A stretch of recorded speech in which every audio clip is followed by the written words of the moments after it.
Muy buenos días a todos. Un especial saludo a todos los que se están conectando esta mañana a nuestro seminario sobre panorama económico de Chile y el mundo. Yo soy Martín Mujica, gerente general de Cuprum, y tengo el agrado de abrir este seminario y dar la introducción y el saludo inicial, y sobre todo tener la oportunidad de presentar a nuestro expositor, que es Valentín Carril, que nos ha acompañado muchas veces. Valentín tiene una vasta experiencia como economista, eh, trabajó en Principal muchos años, hemos sido compañeros ahí en Principal, fue director de Cuprum, además de haber sido, por supuesto, de ser economista de la Universidad Católica, con un doctorado en la Universidad de Minnesota, ser en su currículum ha sido asesor de varios gobiernos, ha participado en diversos mercados financieros en Chile, ha estado trabajando en Nueva York, así que tiene una vastísima experiencia y la verdad es que siempre nos ilumina muy bien sobre lo que va a pasar y lo que está pasando en el mercado económico, en el panorama económico mundial y en Chile también. Así que muchas gracias, Valentín, por estar hoy día con nosotros. Antes de partir y darte la palabra, Valentín, solo comentarles que la intención de estos seminarios es tratar de conversar. Y por eso es que les pedimos a todos ustedes que nos acompañan hoy día que nos manden sus preguntas. A la derecha de su pantalla hay un signo de interrogación. Ustedes lo pinchan, ahí escriben sus preguntas y nosotros las vamos a ir recibiendo y se las vamos a hacer amablemente a Valentín, quien siempre ahí sufre un poco por la dificultad de las preguntas, pero puede contestar siempre y así se arma un intercambio de opiniones bastante más dinámico y entretenido. Así que esa es la intención de esta mañana. Nosotros organizamos estos seminarios sabiendo que siempre es de interés tratar de saber hacia dónde se están moviendo las cosas, qué es lo que está pasando, qué cosas tenemos que ponerle atención respecto a la economía y a los mercados financieros, y también tratar de comentar un poco cómo esas cosas afectan los fondos de pensiones, que es donde están sus ahorros. Así que, de nuevo, muy bienvenidos y muchas gracias por unirse a este seminario, y ahora sí los dejo con Valentín. Muchas gracias, Martín, siempre tus palabras muy amables de bienvenida. Bueno, la idea de esto, como bien decía Martín, es que sea bien conversado. Yo lo que voy a hacer es una rápida pasada por los temas que me parecen más importantes en la economía mundial. Yo diría que la economía mundial hoy día depende básicamente de tres cosas que están sucediendo. La primera, la tengo aquí, solo un gráfico, y tiene que ver con la deuda que acumularon los gobiernos básicamente enfrentando la pandemia. Durante la pandemia se produjo un evento, la verdad, que nunca visto, es decir, realmente lo único parecido había ocurrido en 1918 y no hay muchos datos al respecto. En ese tiempo ni siquiera se calculaban los PIBs, por lo tanto no había mucho antecedente histórico. Y lo que hicieron los gobiernos fue básicamente gastar de manera bastante potente, y eso generó un aumento del endeudamiento de los gobiernos y, interesantemente, una baja poco habitual en el endeudamiento de las personas. Eso se ha ido equilibrando, pero como ustedes pueden ver ahí, esto ocurre además después de otro aumento ya grande que había habido, poco después de la crisis del 2008 en Estados Unidos y el mundo. Por lo tanto, tenemos una deuda global que también es de un monto, yo diría, bastante desconocido. Lo único que más o menos comparable era la deuda de algunos países al final de la Segunda Guerra Mundial, pero en ese tiempo no era tan global. Estados Unidos en particular era un país acreedor. Así que no tenemos tampoco mucha historia para analizar lo que está pasando, pero sí es bastante evidente que uno de los temas grandes de este año para los años futuros es cómo se maneja esta deuda que ha crecido en casi todos los países, y Chile no es excepción. Eso lo voy a comentar un poquito más al final. El segundo gran tema es qué pasa en Estados Unidos. porque la economía de Estados Unidos sigue creciendo tan bien. Y no solo creciendo bien, como ustedes pueden ver aquí, medida año contra año, como lo hacemos en Chile, la economía de Estados Unidos durante el año pasado no solamente no bajó a recesión, como muchos pensábamos, sino que se ha ido acelerando. La verdad es que entender totalmente por qué esto está ocurriendo es complicado.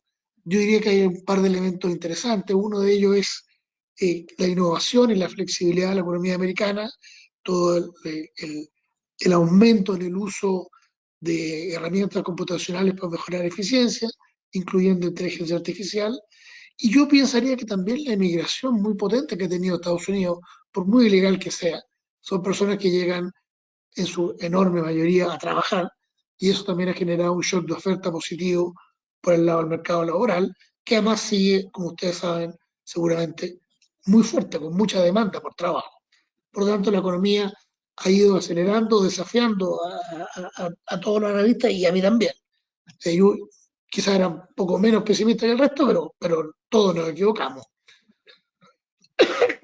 Eh, y lo tercero es básicamente qué es lo que va a pasar con Europa y China, que lo voy a comentar en un par de minutos. Eh, bueno, el otro tema que ya está empezando a controlarse, pero todavía falta un poquito, ya no es tema tan relevante como el año pasado, es la inflación. Ustedes ven aquí la inflación de Estados Unidos medida año contra año, la medición habitual, y estamos ya bajo el rango del 4% en los dos indicadores principales de IPC, que son el IPC sin alimentos y energía en rojo y el IPC total en azul. Hay un pequeño detalle que en Estados Unidos no está tan favorable, y es que si ustedes se fijan aquí grafiqué, y para Europa tengo lo mismo, aquí grafiqué la línea verde es la meta de inflación a nivel mensual, que es 0,17%. Las líneas azules y rojas son los mismos IPC anteriores, y como ustedes se pueden fijar, en particular la línea roja no tiene la tendencia que uno quisiera ver para estar tranquilo de que la meta de inflación se va a lograr.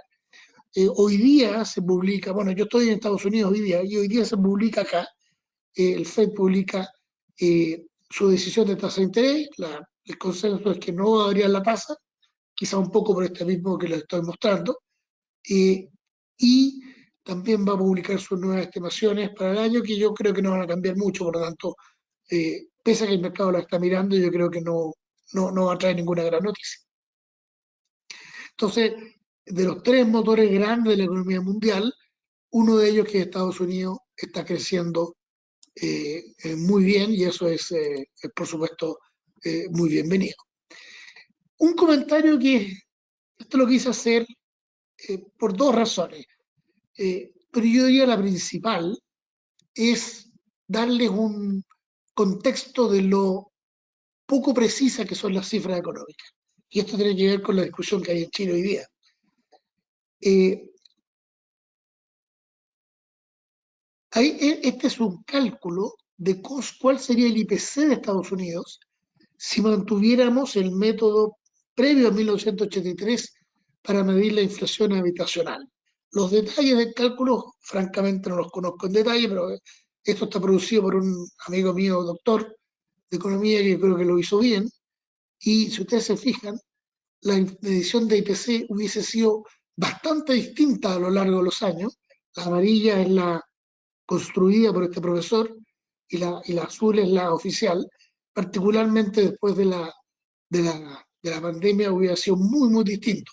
Esto, ¿no es cierto?, básicamente me dice que el control de la inflación quizás no es tan bueno como parece, pero además me dice que los datos económicos son todos bastante imprecisos, tema al cual, como digo, voy a volver cuando hablemos de Chile.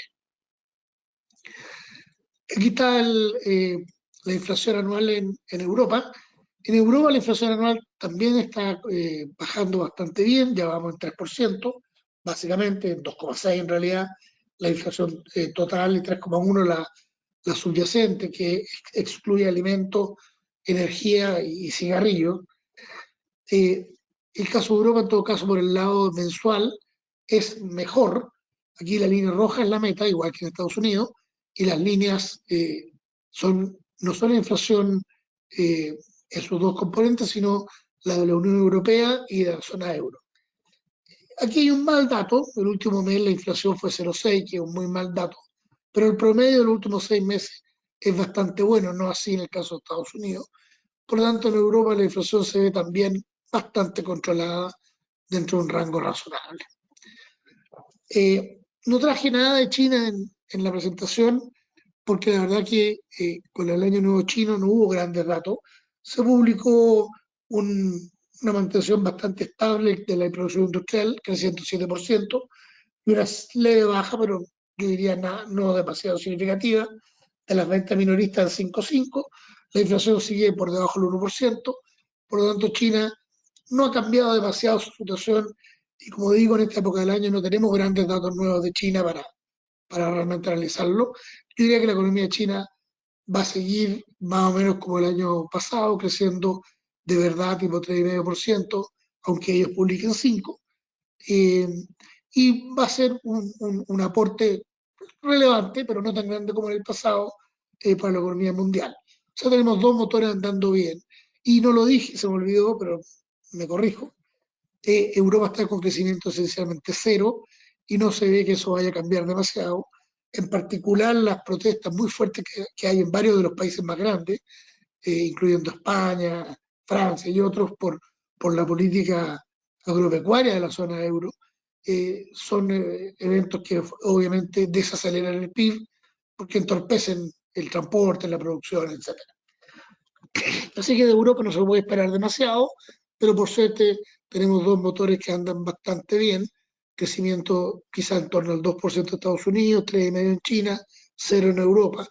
Nos da un crecimiento mundial en torno al 2%, que es un crecimiento, yo diría, bastante razonable en los años que vienen, en un mundo donde la población ya prácticamente no crece. Por lo tanto, per cápita es bastante parecido al promedio histórico, que es 2%. Así que ese es el resumen de la economía mundial. Eh, Bastante rápido porque estoy dejando tiempo para las siempre interesantes preguntas. Pasando a Chile, aquí tengo una tabla que es un poquito grande, quizá, pero destaqué un par de cosas. Eh, la economía chilena, en el recálculo del PIB que se hizo para el año pasado, terminó creciendo 0,2%. El dato anterior, que se obtenía a través del indicador mensual de actividad, el IMASEC, era menos 0,2, y se generó todo un debate si había habido o no recesión en Chile, lo cual es un debate bastante, a mi juicio, poco útil, porque la verdad que el PIB estuvo estancado, esa es la realidad. 0,2, menos 0,2, 0, con la poca precisión que tienen las cifras económicas, la verdad que es lo mismo. Adicionalmente, una cosa interesante, los 2 años anteriores fueron rebajados en 0,4, 4 décimas. Por tanto, el nivel que alcanzó el PIB en el cuarto trimestre del año 2023, que es lo relevante, nosotros vivimos del nivel de producción, no de su variación, es menor que el calculado previamente, porque hubo dos bajas de 0,4 y hubo un alza de 0,4 para el año 2023, hubo baja de 0,4 para los 2 años previos. Así que incluso el nivel es peor de lo que antes pensábamos, levemente peor dentro del error. Esto es como cuando las encuestas dicen empate estadístico, la verdad que está todo dentro del error normal de cifra económica. Eh, Así que yo, como decía, yo creo que es una discusión bastante eh, insignificante. Y lo que sí también quisiera destacar es que uno al final del día no vive del PIB, obviamente, uno vive de lo que consume. Uno consume, qué sé yo, benzina, alimentos, bebidas, etcétera. Y ese consumo, lo tengo ahí en el circulito, cayó 5,2% el año pasado. En general, a largo plazo, obviamente la producción y el consumo van bastante en línea, pero el año pasado fue un año muy especial, un año de muy fuerte ajuste de consumo, y por lo tanto lo que ven las personas y sienten una recesión, y tienen toda la razón a mi juicio, es la caída de consumo de los hogares y las instituciones sin fines de lucro, que fue 5,2%. Eso es, por supuesto, 98%, invento el número, pero la enorme mayoría consumo de los hogares. Por lo tanto, los hogares consumieron un 5% menos, que si uno lo piensa es bien fuerte. Yo creo que cada uno puede pensar para sus adentro qué pasa si yo un año a otro reduzco el presupuesto familiar en 5%. Yo creo que es un ajuste súper duro. Por lo tanto, el ajuste de consumo en Chile fue súper duro. Lamentablemente, también cayó la inversión. La formación bruta de capital fijo, que es la más relevante, el menos 1,1% que está ahí, separado en construcción y maquinaria y equipo, anduvo bastante mal y tengo un gráfico para eso. Y eso es algo que ha estado recurrente en Chile. Concordante con el ajuste muy fuerte del gasto de los chilenos, hubo una caída de 12% en las importaciones. Esto era necesario, había un exceso de gasto en Chile muy fuerte debido a todos los aumentos de gasto fiscal, regalos entregados a las personas a través de subsidios, bonos, etcétera, pero además, bueno, el IFE, etcétera, pero además están los retiros, por supuesto, de la AFP e incluso el retiro que hubo a las compañías de seguros. Pese a todo el ajuste, el déficit de cuenta corriente todavía está sobre 3%. 3% es un número referencial que usamos los economistas para preocuparnos o no preocuparnos del déficit de cuenta corriente de un país. Y Chile está al borde, pero un poquito fuera del borde de preocupación, y eso es parte quizá de la incertidumbre que se tiene. El ahorro nacional subió un poquito a 19,4 respecto de los trimestres previos, como año completo, pero todavía es bastante insuficiente para financiar una tasa de inversión que uno quisiera, que es más del 25%, uno quisiera 27, 28, el promedio mundial es 24 y Chile como país emergente, lo ideal sería que invirtiera un poquito más que ese promedio. Pero bueno, estamos en el promedio histórico, más o menos en el promedio mundial. Otra cosa interesante del PIB, el PIB es valor agregado. Conceptualmente, si yo tomo un pedazo grande de madera y hago una silla, y la silla vale 100 y la madera valía 50, yo generé 50 valor agregado. Eso es lo que se busca medir el PIB de distintas formas. Pues bien, el valor agregado de la generación eléctrica depende del costo, y el costo de la hidráulica es mucho más bajo que el costo del carbón. El cambio entre mayor producción hidráulica en rojo el 2023 y menos de carbón genera un aumento en el PIB y de hecho electricidad, gas y agua es el sector que más creció en el PIB el año pasado. Por lo tanto, ¿esto por qué es importante? No es tan grande en términos numéricos, es porque este factor tiene poco y nada que ver con la política económica, es un factor climático que nos ayudó el 2023, uno podría decir que nos perjudicó el 2022, pero no es un factor que realmente dependa demasiado del Banco Central, ni de Hacienda, ni de la política económica en general. Otra cosa interesante del reporte del Banco Central que salió hace unos pocos días atrás, este es el reporte de cuentas nacionales, es que, a ver, el IPC es una canasta, más o menos de 500 bienes, que son un reflejo bastante bueno del consumo de la familia mediana de Chile. Sin embargo, uno puede medir la inflación de todos los bienes de la economía, le puse completa ahí. Esto se llama deflactor implícito del PIB, un nombre muy divertido, siempre he escuchado divertido. Y fue 6,6%. Si ustedes se fijan, excepto por maquinaria y equipo, todos los indicadores de inflación están todavía más altos para el año de lo que fue el IPC, y eso explica por qué el Banco Central está haciendo su reducción de política monetaria dura, aflojándola un poco, pero no demasiado rápido, porque efectivamente hay indicadores inflacionarios que todavía están un poquito altos.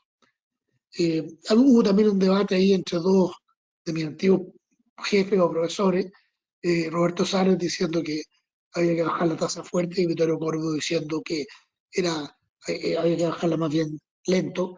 Y yo estoy en ese caso con Vittorio, creo que el Banco Central debería y va a bajarla más o menos lento, o sea, 50 puntos base, 75 por reunión, no más que eso. La balanza de pagos, ahí está la cuenta corriente, y solamente indicar que hemos tenido una mejora, esto tiene que ver con el ajuste de gastos que tuvo Chile, pero como les dije antes, creo que todavía falta un cachito para estar realmente tranquilo en una déficit de cuenta corriente un poco menos del 3%, sería ideal. La inversión internacional de Chile, Chile como país completo ha ido, la línea negra la más relevante, ha ido empeorando un poquitito su posición internacional, pero todavía no es algo complicado, es menos 20% del PIB, es algo bastante manejable, porque partimos con una situación muy, muy buena. La inversión está estancada y esto es uno de los grandes problemas que tenemos. Si la inversión no aumenta, el aumento del PIB es bien complejo y depende solo de la productividad, que también sabemos está bastante estancada y por eso que el PIB está estancado. Esto no se debería a incertidumbre económica, al menos de acuerdo a lo que mide CLAPES-UC. Sin embargo, aquí hay que mencionar que este número, a veces que se los muestro, es un número bastante poco preciso, un número basado en cuántas veces se mencionan distintas palabras en distintas prensas, y por lo tanto quizás no es un número tan confiable, pero de todas maneras no muestra una solución compleja. Lo que sí se ve complejo es el mercado laboral. Aquí traje un pantallazo diario, probablemente ustedes lo vieron. eh, los despidos por necesidad de la empresa siguen subiendo. Eh, lo que está pasando en Chile, y tengo otro gráfico que está un poquito mejor, es que la creación de empleo es prácticamente toda de cuenta propia, que en promedio gana 40% menos que los asalariados, y el asalariado es más que nada, el que se crea es más que nada público. Eh, los beneficiarios de seguro de cesantía, después del pique en la pandemia, han vuelto a subir y están de nuevo llegando a niveles históricamente relativamente altos. Esto de nuevo muestra el problema del mercado laboral. Esto está, otro gráfico de David Bravo muestra la creación del asalariado privado, que está bastante plana, y la mayor creación de cuenta propia y asalariado público, que es lo que yo les decía. Eh, los conocimientos de FP han ido un poco a la baja, no sé cómo han dado Cuprum, Martín, pero esto también es un reflejo de que la parte formal de la economía no está creando mucho empleo. Esto es un indicador también, a propósito, nosotros queremos aumentar la productividad y hay mucho debate de la productividad que puede generar los empleados públicos versus los privados. Y esto es un indicador que a mí me pareció bien interesante. El dependiente público recibe el doble de días de licencia que el empleado privado o el independiente, lo cual a mi juicio es un buen indicador de mostrar que la eficiencia generalmente está mayor en el sector privado que en el público, cosa que es súper debatible, pero es una opinión. Finalmente, no finalmente, perdón, me quedo también la inflación, pero finalmente hay otra situación interesante que está ocurriendo, que hay que estar mirando, que es la solución fiscal. El cierre fiscal del año 23 todavía podría sufrir algún pequeño ajuste, pero yo diría que ya está listo. La deuda pública está en 39,7% del PIB. Esto creo bastante ruido porque es una deuda más alta de Chile, yo creo que en 40 años o algo así. Y eso es lo que pasa, que Chile tenía deuda muy baja. Eh, a nivel global es una deuda todavía bastante razonable. El aumento respecto al año pasado, perdón, el año anterior no es tan grande, pero de todas maneras yo diría que estamos en la tendencia, necesitamos quebrarla. Si esto sigue así, en 5 años más vamos a estar en borde del 50%, y el 50% es un número bien relevante para el mercado emergente. Sobre 50, los mercados empiezan a ponerse nerviosos con el país, así que ojalá que el camino se pueda cambiar. En ese aspecto, Chile anduvo mejor de lo que yo esperaba. El déficit fiscal efectivo fue de 2,4% del PIB, yo esperaba más bien 3%. Y la verdad que no es un número malo, particularmente en las circunstancias que está viviendo el mundo. Ahora, hay otro problema con el tema fiscal, y es que no sé si lo habrán visto, pero la ejecución fiscal fue 100%, es decir, se gastó todo lo que se decía que iba a gastar. Eso suena bien, se hizo, y por eso le pongo ahí mejor, pero hay un detalle que es bien problemático y típico de Latinoamérica. Lo que pasó es que el gasto de capital, o sea, la inversión del sector fiscal, estuvo casi 20 puntos por debajo de lo que estaba presupuestado, y esto no es la primera vez que ocurre, ocurría los años anteriores también. Estos 2 años son años de pandemia, y por lo tanto uno dice, bueno, ok, priorizamos las ayudas a la gente versus la inversión en años que eran muy duros. Uno diría que es bastante más entendible, pero la verdad es que sobre todo este año lo que está pasando es que el fisco está gastando más en gasto corriente, en gasto habitual, como no sé, comprar bebida y tomársela, versus invertir en carretera o lo que sea. Por lo tanto, no es una buena mix del gasto fiscal, aunque sí está bien que se haya gastado lo presupuestado. Finalmente, en comentario, me quedan dos cosas, un poco más mercado laboral, creo, e inflación, pero básicamente Chile está acá, dentro de los países de la OECD, fue de los que más aumentó el gasto fiscal. Esto no tiene el tema de la AFP, la compañía de seguro, y consecuentemente fue de los países que tuvo mayor inflación o mayor aumento en la inflación. Pido al tiro disculpas, cuesta mucho cambiar todos los títulos, los gráficos, porque están casi todo viene en inglés. Pero en general los títulos están en español para los que no tengan algún problema. La República Checa fue la que más aumentó, entre paréntesis, y tuvo gran inflación también. Ahora, para hablar un poquito más de inflación, traje una cosa que estuvimos conversando el otro día en el Banco Central, justamente con la presidenta y varios economistas, tuve una reunión. Está pasando algo bien inesperado en cuanto a la canasta del IPC chilena. Estos 500 bienes que se miden para tener una idea de cuánto gasta la familia mediana de Chile. Ojo, es la mediana, no el promedio. Y en general la mediana es menor que el promedio, menor ingreso que el promedio. Si ustedes se fijan ahí, los alimentos, estos alimentos y bebidas no alcohólicas, su ponderación dentro de la canasta subió desde el año 2018, la canasta se cambia cada 5 años, de 19,3 a 22,2. El año 2008 este número era 17,9. O sea, 10 años antes que esto era 17,9, ahora subió a 19,3 y ahora a 22. ¿Por qué lo destaco? Lo destaco porque lo normal es que a medida que los países son más ricos, este indicador va bajando. Por ejemplo, en China ese indicador es cerca del 30%, en Estados Unidos cerca del 8%. Lo normal es que a medida que el país crece, la ponderación de alimentos y bebidas no alcohólicas debería ir bajando y en Chile está subiendo. Esto puede ser un indicador de muchas cosas, pero una de ellas yo creo es que Chile no está creciendo bien y eso está generando este problema. La otra razón es, por supuesto, aumentos de precios relativos de estos bienes que causan este fenómeno, pero es un fenómeno yo diría preocupante. En Chile la cantidad de dinero explotó. No se nota mucho este gráfico, pero pasar del 70% del PIB a 80% del PIB es muchísimo. Y ahora yo diría que ya se normalizó, lo cual me da tranquilidad relativa de que la inflación va a ir controlándose a medida que pase el tiempo. Estos son los indicadores de inflación de Chile. Son básicamente el IPC total, que es la línea celeste, el IPC sin volátiles, que es la mejor medición del concepto de inflación subyacente que tenemos, ambas bajo el 5%, pasando, yo diría, a un nivel bastante controlado. Curiosamente, la inflación de transables, asociada al tipo de cambio, es la que está más baja, y la inflación de no transables es la que ha sido un poquito más porfiada, pero yo diría que la convergencia va bastante razonablemente bien. Aquí tenemos la mirada mensual, en la línea gris en la meta, y tenemos estas fluctuaciones. Se ve un poco feo el gráfico, pero si ustedes se fijan, más allá de las grandes fluctuaciones, en promedio, la línea más roja, que es el IPC sin volátiles, anda bastante parecido a la meta, lo cual me dice que estamos caminando relativamente bien, pero obviamente no hay que bajar la guardia.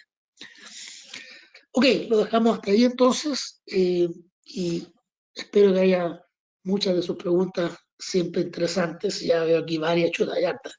Así que qué bueno, me alegra mucho que estemos viendo hartas preguntas. Muy bien, Valentín, muchas gracias. Súper interesante esta vuelta global. Así que, oye, y agradezco las preguntas que estamos recibiendo y les recuerdo a todos los que están participando hoy día que pueden seguir mandando preguntas, todavía tenemos tiempo, vamos a tratar de contestar todo aquí, vamos a sacarle el jugo a nuestro expositor esta mañana. Así que, por favor, los invito a que nos sigan mandando preguntas usando el botón con el signo de interrogación a la derecha de su pantalla. Valentín, hay algunas preguntas sobre Estados Unidos. Así que Ya. vamos a ello.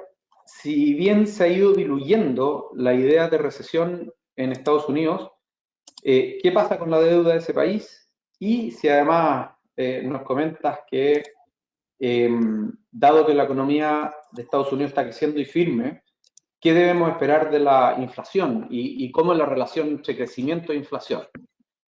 Mm. Sí, esa, mira, a ver, eh, es una muy buena pregunta porque más tiene que ver con las teorías económicas. Eh, Mucha gente asocia mayor crecimiento con mayor inflación. Y yo creo que eso no es tan así. De hecho, en Latinoamérica tenemos los casos contrarios constantes.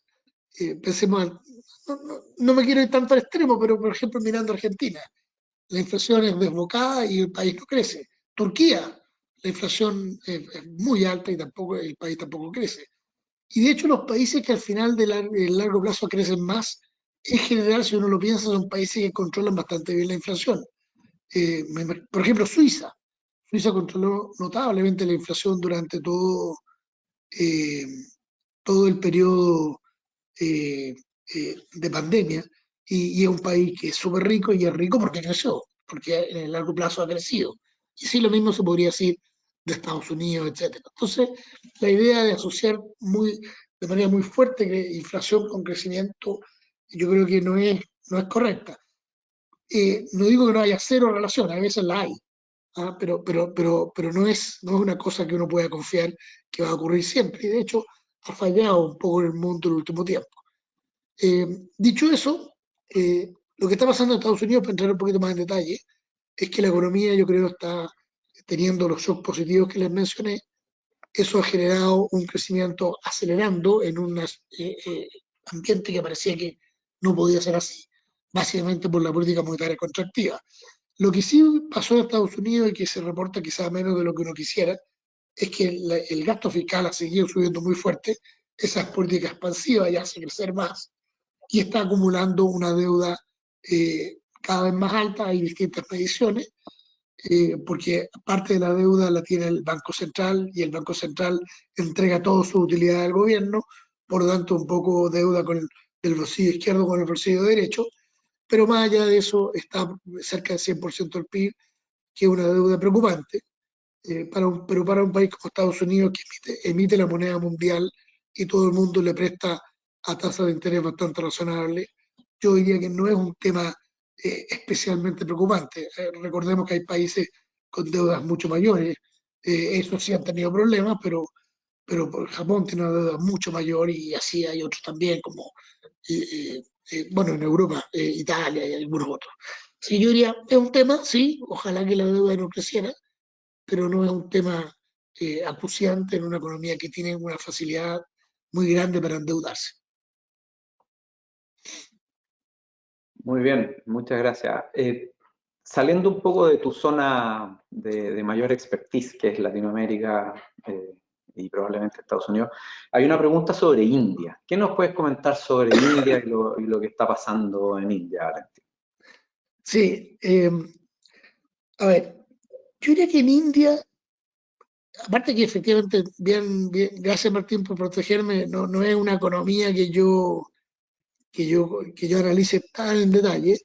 Es una economía que en todo caso que está creciendo súper bien. El crecimiento del, lo que recuerdo que se espera para este año y el próximo está en orden de 7%, que es un crecimiento bien espectacular. India lamentablemente es un país bastante pobre, por lo tanto, a pesar de tener una tremenda población, eh, no es un aporte tan grande a la economía mundial porque el tamaño no lo permite.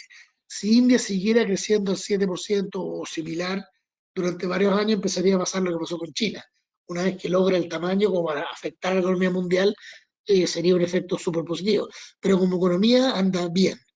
Ha sido beneficiada por varias cosas, entre otras lo- la- el castigo que ha tenido Europa a Rusia ha permitido a India y China comprar petróleo, se calcula, en torno a 20% más barato que el precio mundial que se publica, para evadir las sanciones impuestas por Estados Unidos y Europa.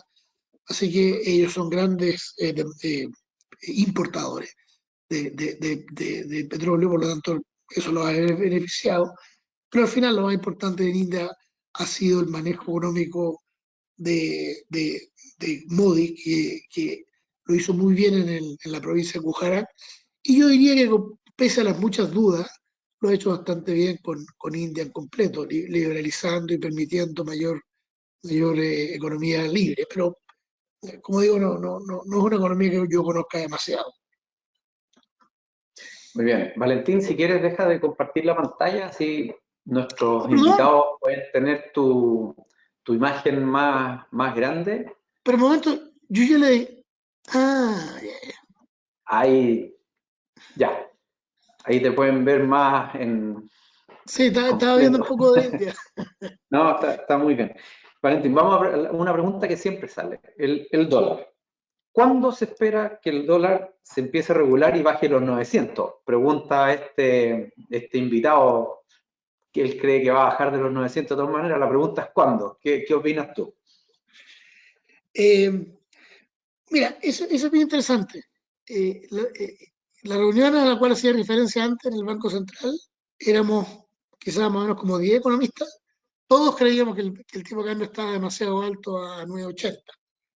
Y por lo tanto, ¿y por qué? ¿Por qué es eso? Yo estoy de acuerdo con la persona que hace la pregunta. Eh, Nosotros tenemos el, la idea en general, los economistas, de que la variable todas las variables y el tipo de cambio en particular se mueven por dos, uno podría separar en dos cajones.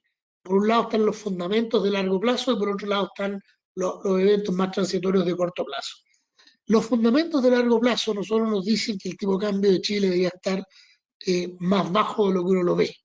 ¿No? Y eso, y efectivamente, bajo 900. Yo diría que el tipo de cambio de equilibrio que uno calcula recientemente es de 800, no recuerdo el número exacto, 870, por ahí anda. Por lo tanto, nosotros creemos que debería haber una tendencia a converger hacia ese número. No estoy sugiriendo que apuesten contra el dólar, por favor, en forma muy riesgosa, pero sí la idea es que el tipo de cambio debería bajar. ¿Y por qué? No lo mostré, pero Chile está teniendo un superávit de balanza comercial de 1.500 millones de dólares anuales, perdón, mensuales, promedio, ya bastante rato. Eso ha sido parte de la mejora de la cuenta corriente que les mostraba, y eso tiene que ver, por supuesto, con la tremenda caída de las importaciones.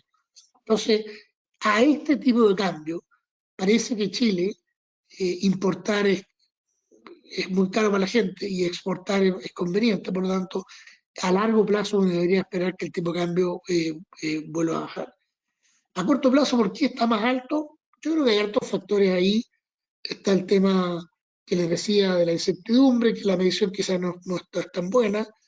Puede haber un poquito de tema especulativo, temas de riesgo de que Estados Unidos baje la tasa menos que Chile y eso genera una reducción del diferencial de tasa de interés, que significa que menos capitales llegarían a Chile por esa razón. Y yo creo que hay otro factor bien importante, y es que cuando un país crece nada, ¿no es cierto?, como Chile, eh, eso significa que hay menos interés por invertir de parte de chilenos y también de extranjeros, y eso significa menos entrada de capital. Estados Unidos, yo creo que parte de la fortaleza del dólar es que es la única economía desarrollada, casi la única, que está creciendo. Por lo tanto, si yo soy un inversionista global, voy a tener mayores razones para ir a Estados Unidos que para ir a Alemania, por decir algo. Por lo tanto, hay hartos factores ahí, pero yo concuerdo que el tipo de cambio debiera eventualmente bajar. Eh, Lamentablemente, cuándo eso va a ocurrir es súper difícil de precisar. No veo grandes eventos de incertidumbre particular durante este año para Chile, por lo tanto yo esperaría que la tendencia sea a la baja eh, en los próximos meses. Muy bien, tomemos algunas de las preguntas referentes a los fondos de pensiones, si te parece, Valentín. Adelante. Por ejemplo, hay una que dice que este año esperábamos que se recuperara la renta fija, pero no ha sucedido. ¿Podrían verse mejores resultados en el segundo semestre? ¿Por qué el fondo E no se estabiliza? Con todo respeto, Martín, yo creo que esta pregunta es más bien para ti. Todo eso, quizá partir con un detalle. Yo diría, a ver, el fondo el, el- es un tema que siempre es complicado, que es básicamente el tema de la renta fija. Renta fija es el nombre mundial, en Chile le llamamos instrumentos de deuda, que quizás es una forma mejor de expresar lo que son. La renta fija es un papel virtual quizá, pero un papel, digámoslo así, que me dice, a usted señor le voy a pagar X cantidad cada semestre o cada mes, depende del bono, y finalmente cuando el bono vence le voy a pagar toda esta cantidad. O la renta es fija, el monto que me dicen que me van a pagar está fijo, pero el valor de ese papel varía porque el mercado tiene distintas opiniones de qué es lo que van a pasar a futuro con las tasas de interés. Esto es lo mismo que tener una casa en arriendo. El valor de la casa puede fluctuar, pero el arriendo puede estar fijo. Digamos. Entonces, cuando hay volatilidad económica, cuando hay incertidumbre con la tasa de interés del Banco Central, eso genera volatilidad en los valores de estos instrumentos de renta fija, y eso es lo que se transmite a la volatilidad del fondo E. Otros factores más específicos, la verdad que yo no estoy consciente de ellos, no sé si tú, Martín, tienes alguno otro.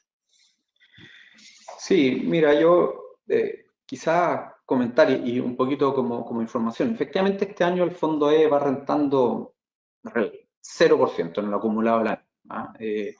Y eso, a pesar de que ha tenido harta volatilidad. Y la verdad es que el fondo E está invertido muy mayoritariamente en instrumentos de renta fija, deuda, en Chile, en UEF, denominada en UEF. ¿Y por qué es así? Porque eso está calzado, se trata de calzar de la mejor manera posible con las tasas de retiro programado o de renta vitalicia. Por eso es que es un fondo que se recomienda para las personas que están cercanas a la edad de pensión. ¿No? Pero lo que ha pasado con la renta fija este último tiempo y con el retorno de la renta fija este último tiempo, yo diría desde que las tasas empezaron a ser a nivel global, las tasas de renta fija estuvieron en cero o negativa, es que se le incorporó una tremenda volatilidad a instrumentos que solían ser mucho más estables. Entonces, si uno mira lo que pasó en la crisis del 2008, el fondo E casi no se movió, porque los valores de las tasas de interés no variaron mucho. Pero después de ese periodo, y para la crisis de la pandemia o lo que estamos viendo ahora, sí ha habido muchísima volatilidad a nivel global en la renta fija. Entonces, las tasas en Chile se han movido mucho de acuerdo a lo que pasa en Estados Unidos. Entonces, cada vez que en Estados Unidos la Fed saca un comunicado de alguna cosa y sube la tasa en Estados Unidos, bueno, en Chile también sube, o si baja, baja, y además se agregan todos los temas locales también. Entonces, lo que ha pasado es que una inversión que solía ser muy estable se ha transformado en una inversión muy volátil. Y eso es algo con lo que nosotros, al manejar, y el equipo de inversión, al manejar los fondos, tiene que incorporar en su toma de decisiones. De todas maneras, no hay que olvidarse que los fondos de pensiones están diversificados, mayoritariamente el fondo es en renta fija, pero en muchos instrumentos de distintos tipos, tratando justamente de minimizar esa volatilidad y que también hay que siempre mirar con un horizonte de largo plazo. ¿Ah? Siempre estar mirando en el largo plazo. Y el fondo E, si uno lo mira en mayor largo plazo, ha tenido un retorno al final en línea con lo que se esperaba. Lo que pasa es que ha sido con una volatilidad muy grande, años muy negativos, pero también con años muy positivos. Este año vamos en cero y veremos lo que pasa para adelante, pero de todas maneras nosotros hemos incorporado esta nueva realidad para la toma de decisiones y lo que lo hace ser bastante más exigente y demandante para los equipos de inversiones que lo que teníamos antes. Pero ya veremos qué pasa para adelante. En esa misma línea, Valentín, hay una pregunta que es interesante. Dice, el mundo está más convulsionado que hace 3 años, hay vientos de guerra importantes. Ante este escenario, ¿qué medidas están tomando las AFP para proteger las futuras pensiones? Bueno, de nuevo yo creo que una pregunta para nosotros dos, Martín. Respecto del mundo convulsionado, totalmente de acuerdo. La situación el tema de Rusia no termina, y incluso ha habido distintos tipos de ruido. El otro día salió un rumor de que podía haber eh, un eh, cambio de gobierno en Bielorrusia, que apoya mucho a Rusia en esto, y está al norte de Ucrania, ¿no es cierto? Eh, eh, yo creo que Rusia no se va a detener. No creo que sea imposible que pierdan. Los rusos perdieron en Afganistán, igual que todo el resto del mundo, digamos. Por lo tanto, podría eventualmente terminar, pero no se ve cuándo. Tampoco se ve que, ¿cómo se llama?, que Ucrania vaya a ser derrotada completamente en el futuro cercano. En particular, Europa eh, volvió a decir que lo van a apoyar más, y de hecho van a usar los intereses que gana el Banco Central Europeo para financiar parte de estas ayudas. Una noticia económica bien divertida, digamos. Eh, Está el tema de Gaza, ¿no es cierto?, que uno hubiera querido que se resolviera antes, pero además hay otras guerras, hay guerras en África, etcétera. Entonces, por lo tanto, sí, estamos con más guerras, no solamente que en los últimos 3 años, más guerras que los últimos 30 años. Y eso ha generado varios problemas, refugiados, etcétera. Así que la situación está compleja. Ahora, por suerte, y con esto te doy la pasada a ti, Martín, por favor, respecto a qué está haciendo el equipo de inversiones. eh, por suerte, las guerras están todas en lugares que son económicamente súper poco relevantes. Eh, por ahora, lo único que nos protege. Si el mayor peligro es que la de Ucrania eh, genere más ruido económico en Europa, y las sanciones son negativas para todos. Por lo tanto, es el tema que económicamente es más relevante. No sé, Martín, ¿qué piensas tú? O sea, mira, yo estoy de acuerdo, estamos en un momento muy convulsionado, pero por algún motivo yo tiendo a pensar que los momentos se van a mantener convulsionados o probablemente lo que nosotros tenemos que hacer, sobre todo al administrar inversiones, es ponernos en los supuestos en que sigan esas convulsiones y que siempre tengamos distintas cosas. Tuvimos pandemia, tuvimos aquí en Chile estallido social, etcétera. Así que nosotros siempre trabajamos y ponemos todo nuestro esfuerzo y nos preparamos para que las cosas sean y continúen siendo difíciles. Si salen mejor, fantástico. Pero en ese sentido es súper importante el que el proceso, la tecnología, el talento, los recursos que tenemos en el equipo de inversiones y en todos los procesos de inversiones tienen que ir siendo cada vez más sofisticados y más preparados para estar a la altura de este desafío, y eso es algo que nosotros hacemos. Y lo segundo a mencionar es de nuevo, es la importancia de la diversificación en los fondos. Y los fondos, y eso es algo de prudencia y de estándares de administración de portafolios de inversión, sobre todo cuando se está pensando en algo tan relevante como la pensión o como las inversiones a largo plazo. La diversificación es muy importante y eso es lo que protege, porque la verdad es que ponernos a intentar achuntarle al futuro, hacia dónde se va a mover, dónde va a ser la próxima guerra, dónde va a ser la próxima crisis, es imposible. Y por lo tanto, para eso existe la diversificación, que lo que hace es justamente tener los portafolios preparados de la mejor manera para capear esos momentos de turbulencia y que de nuevo en el largo plazo tengan un desempeño sólido, que es algo que por lo cual trabajamos todos los días. Vamos con algunas preguntas eh, también de otras siguiendo en esta línea. Los vaivenes y la inflación de la economía, Valentín, ¿afectan a los multifondos y cómo? Bueno, ciertamente que sí afecta. Eh, yo diría que la economía es parecido a lo que hablaba antes yo del fundamento final de los mercados.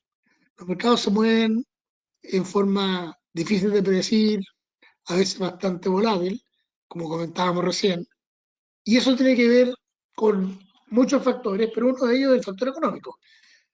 También el factor económico, yo creo que, como decía, es el fundamento, pero también es parte de la volatilidad a corto plazo. Por ejemplo, eh, el debate que les mencionaba entre Roberto, no fue un debate, pero la opinión distinta dos economistas muy potentes como Roberto Saller y Vittorio Corvo. Uno cree que el Banco Central debería bajar la tasa en forma agresiva y el otro cree que tiene que ser una baja paulatina. Eso genera un rango de tasas de interés donde se puede mover la volatilidad y eso genera volatilidad en la renta fija. El mercado está siempre tratando de anticipar el futuro, pero como el mercado somos seres humanos, tampoco, tampoco es perfecto y por lo tanto se van cometiendo algunos errores que después a veces se corrigen los precios y eso va generando la volatilidad que todos conocemos.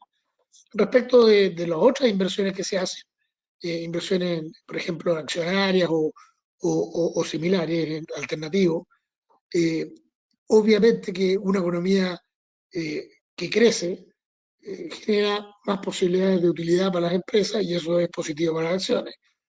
Por lo tanto, sí, la economía es muy relevante. De hecho, hay un estudio unos años atrás que encontraba que los mercados, 70% del movimiento de largo plazo en los mercados se relaciona directamente con el crecimiento de la economía. Por lo tanto, sí, muy relevante. Sí, de acuerdo, totalmente de acuerdo y de hecho es bueno resaltar eso. Al final el retorno de los fondos, así como el retorno de cualquier inversión, depende muchísimo de qué es lo que esté pasando con la economía y cómo se estén moviendo los mercados financieros. Eso es lo que al final explica la mayoría del retorno de un portafolio de inversiones, cualquiera sea este. Eh, Algunas preguntas de temas particulares. Una sobre China, que siempre es interesante. Dada la debacle en China con respecto al tema inmobiliario, ¿es posible pensar en un mejor precio del cobre y una explosión al alza del litio? Eh, yo diría que más bien no.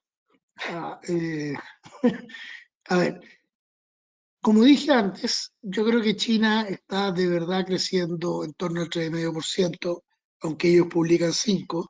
China se ha puesto crecientemente menos transparente. Ha dejado publicar cientos de cifras económicas que permitían a los economistas independientes ir viendo en forma más detallada para dónde iba la economía. Y yo creo que eso es intencional. China se ha ido cerrándose en términos políticos, se ha ido poniendo eh, más centralizado y además ha crecido lenta pero persistentemente la importancia del Estado en la economía y yo creo que eso es negativo para el crecimiento. En particular en la área inmobiliaria. Las inmobiliarias privadas están todas al borde de la quiebra, así que no quebrada, digamos, y las estatales son las que están sobreviviendo. Por lo tanto, la importancia, incluso en ese sector del Estado, está creciendo. Eh, Dado eso, yo esperaría que China, o espero que China crezca, de todas maneras un buen número, ¿ah? Pero 3,5 no da para que la demanda por cobre suba tan rápido uno puede estar muy optimista respecto al cobre. El cobre es súper difícil de predecir, ¿ah? El precio, pero yo no veo que haya a largo plazo razones para estar muy optimista. Respecto del litio, ahí la respuesta es mucho más compleja, porque depende de si van a haber o no sustitutos, otros elementos químicos que puedan usarse en lugar de litio para batería. Ha habido rumores de que el litio va a dejar de ser más importante porque no me acuerdo cuál era el otro elemento. Pero al final, esta cuestión es, a nivel atómico es bien sencillo. ¿Verdad? Lo que hay que tener es un elemento donde tiene un número impar de orbitales o de electrones y por lo tanto hay uno que está más libre y permite transmisión eléctrica más rápida. Así que yo no sé si el litio va a seguir siendo dominante o no. Yo tengo la sensación de que el momento así top del litio ya pasó y no creo que vuelva, francamente. Porque además el litio hay en todos lados. Lo que pasa es que es un tema de cuánto cuesta producirlo, pero el litio está en todo el mundo. Ya. No sé, Martín, ¿qué piensas tú? Sí, no, totalmente de acuerdo. Muy bien, muchas gracias. Nos queda poco tiempo y tenemos muchas preguntas que desgraciadamente yo creo que no las vamos a alcanzar a contestar todas. Hay algunas que se parecen a las que ya hemos contestado, pero voy a tomar una más y después vamos a dejar un minuto para un par de preguntas sobre la reforma de pensiones, si te parece, Valentín. Tomemos esta que es interesante, ¿qué diferencias se ven en la economía de Estados Unidos frente a una presidencia de Trump? versus Biden en las próximas elecciones. Sí, oye, qué bueno que hagan esa pregunta porque se me olvidó mencionarlo y obviamente acá hay elecciones y está eso bastante caliente. Trump y Biden ya aseguraron con holgura ambos ser candidatos de los partidos principales y se habla mucho qué pasará, qué pasa si hay este candidato Kennedy del clan Kennedy, digamos, le podría quitar votos a Biden o a Trump. Sí, hay bastante ruido al respecto. La verdad que la opinión que recogí aquí conversando con gente es que la primera opinión es que la situación es bastante triste. Lo que uno habla con la gente es que nadie va a votar a favor de ningún candidato, todos van a votar en contra del otro. No sé si me explico. La gente que me dice que va a votar por Biden es porque odia a Trump y va a votar por el otro, quien sea. Podría ser yo, pero van a votar con cualquiera que no sea Trump. Y al revés, lo mismo. Son gente que está votando contra Biden, no tanto a favor de Trump. Así que eso más allá de los grandes, ellos siempre tienen sus núcleos de apoyo, pero yo diría que toda la gente que está al medio está muy desilusionada de que lo que ellos dicen, un gran país como Estados Unidos, tenga que elegir a su presidente dentro de dos muy malos candidatos. Eso es lo que uno escucha, como digo, por acá. Eh, ¿Cuáles son las diferencias? Yo creo que Trump vendría potenciado y eso es malo. Trump vendría potenciado con su fuerza de parar la inmigración. La inmigración es un shock positivo a la oferta laboral y vendría potenciado con sus luchas comerciales. Ya dijo que le pondría 100% en una speech muy destacado, que le pondría 100% de impuesto de arancel a los autos chinos, aunque sean producidos en México, lo cual yo no sé si viola el acuerdo México, Estados Unidos, Canadá, pero vendría muy agresivo y eso es negativo para la economía. Biden tampoco lo está haciendo mucho mejor, pero por lo menos es un poquito más status quo, digamos. Eh, pero como dije al principio, para mí, la verdad es que no es tanta la diferencia. Ambos son malitos. Eh, por suerte, la economía camina su propio camino. Es una economía libre, con mucha flexibilidad laboral, con mucha innovación. Y la economía ha logrado andar bien pese al liderazgo bastante débil durante ya estos años. Que entre paréntesis tampoco es tan distinto a Chile. Una de las cosas que destacábamos hace, yo creo que hace como un año atrás, en una charla con Jorge Navarrete, era la resiliencia de la economía, pese a que la parte política de Chile ha sido, por ejemplo, bien disfuncional, y la economía igual mantuvo el ritmo, digamos, no cayó. Lo cual yo diría que es un poquito sorprendente, pero muestra que la economía anda un poco por su camino también, no depende 100% de la política, gracias a Dios. Muy bien, pues esa pregunta yo creo que da para mucho rato y lamentablemente nos quedan solo un par de minutos, así que voy a tomar una pregunta sobre la reforma de pensiones que pregunta en qué está la reforma de pensiones y qué debería pasar este año con este tema. La verdad es que es una pregunta, yo diría que casi tan difícil como saber para dónde se va a mover el dólar. ¿Ah? Lo que va a pasar con la reforma de pensiones es muy incierto, dado que no hay acuerdos políticos y yo diría que cosas como la que pasaron ayer todavía probablemente acrecientan esas diferencias políticas y probablemente dificultan llegar a cualquier acuerdo.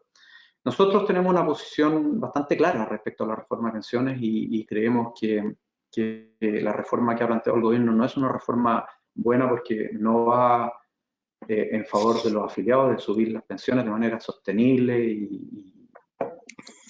y relevante en el tiempo, y además le introduce un montón de riesgos con los cambios que quiere hacer. Nosotros sí estamos de acuerdo en que hay que hacer cambios al sistema, hay que corregir, hay que actualizar parámetros, y todas esas cosas se deberán hacer pensando siempre de qué manera logramos subir las pensiones de los afiliados de manera sostenible, de manera relevante, de manera responsable.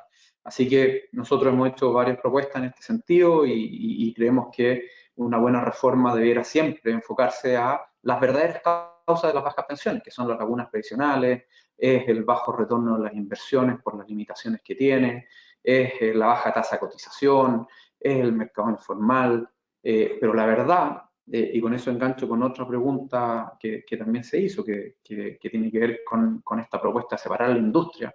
La verdad es que la causa de las bajas pensiones no está en la organización industrial, no está en la existencia de la AFP, ni en lo que han hecho la AFP, sino que está en estas otras causas que acabo de comentar, y esto lo comento aquí en la privacidad de este seminario. Pero la verdad es que la reforma que no se enfoca en abordar los problemas, es probable que no los resuelva y genere varios otros problemas. Así que la reforma, así como está definida, nosotros no estamos de acuerdo con ella desde el punto de vista técnico y además vemos que se enfrenta a muchas dificultades políticas y eso hace que de verdad probablemente sea difícil llegar a algún acuerdo, pero estamos atentos siguiendo ese debate también. Así que estamos justo en la hora, yo no quiero abusar de su tiempo, así que quiero agradecerles a todos los que participaron esta mañana. Muchas gracias por su compañía y especial agradecimiento a don Valentín, que nuevamente nos ha aquí iluminado sobre lo que está pasando en la economía global y qué va a pasar en los mercados financieros. Así que muchas gracias a todos, muchas gracias Valentín, que tengan un excelente día y que todos tengan una excelente semana. Que estén muy bien. Muchas gracias, Martín. Muchas gracias. Saludos a todos.